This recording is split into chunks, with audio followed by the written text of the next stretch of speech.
Nature égale futur. Un papillon solaire.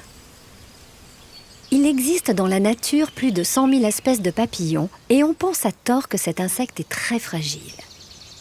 Le papillon s'est pourtant adapté depuis des millions d'années à des climats et des milieux naturels très différents, comme par exemple le morpho qui vit en Amazonie.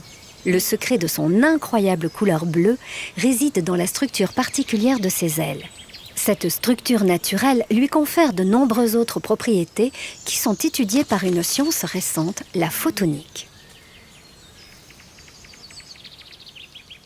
La difficulté de la photonique, c'est qu'il faut structurer la matière à une échelle où on est pratiquement incapable de le faire, où on a longtemps été incapable de le faire, alors que la nature fait ça depuis, en gros, 175 millions d'années. L'idée ici, c'est d'aller chercher dans la nature des structures qu'on n'est pas encore capable de faire, mais qu'on pourra utiliser à terme. Le morpho, comme beaucoup d'autres papillons d'ailleurs, il a une structure qui est multi-échelle. Donc ça, c'est un peu une caractéristique des structures naturelles. Et lui, il est structuré sur, en gros, 5 niveaux, si vous voulez, de l'aile complète du papillon qui se mesure en centimètres.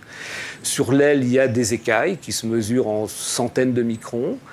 Sur ces écailles, vous avez des stries d'un micron à peu près. Et puis dans les stries, vous avez des lamelles, 100 nanos, et c'est là qu'on est dans la photonique. Et puis en dessous, vous avez les grosses molécules, les pigments, la chitine, la mélanine. 2 éléments pour fabriquer tout ça, de l'air et de la chitine. Et dans l'air et la chitine, 4 éléments fondamentaux. Toujours les mêmes, oxygène, carbone, azote, hydrogène, c'est tout.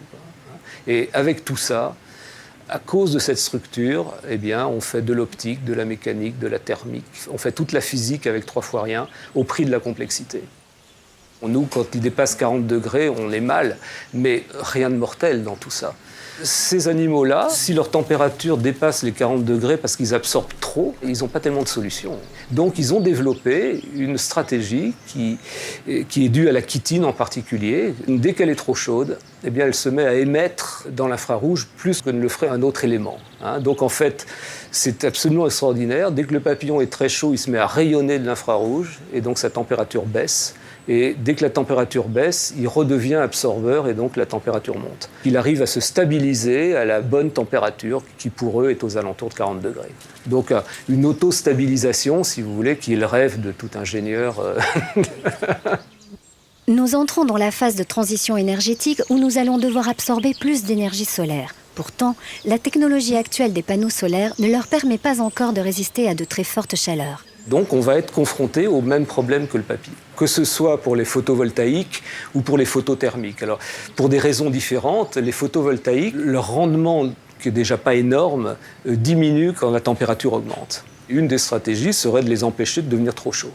Et donc, par exemple, qu'ils se mettent à rayonner dès qu'ils atteignent une certaine température optimale. Dès qu'ils refroidissent, eh bien, ils redeviennent plus absorbeurs dans une autre gamme de températures. Il ne s'agira pas que les capteurs s'arrêtent à 40 degrés, mais le même processus va se produire à 100 degrés ou 200. Les morphos, ils ont des choses à nous apprendre sur la façon de gérer ça tout seul, sans intervention extérieure. C'est une stratégie nouvelle qu'on a trouvée là. Indépendamment du matériau ou de la structure, à nous de l'adapter aux températures des capteurs. Mais l'idée est là. Donc, vous voyez, il n'y a pas que l'application pratique, il y a la stratégie. Le morpho, comme d'autres papillons, a développé des stratégies dont les applications sont multiples. Sa couleur, par exemple, n'est pas due à des pigments, mais à la diffraction des rayons lumineux sur ses ailes, ce qui permet d'envisager de nouveaux tissus ou des écrans consommant moins d'énergie.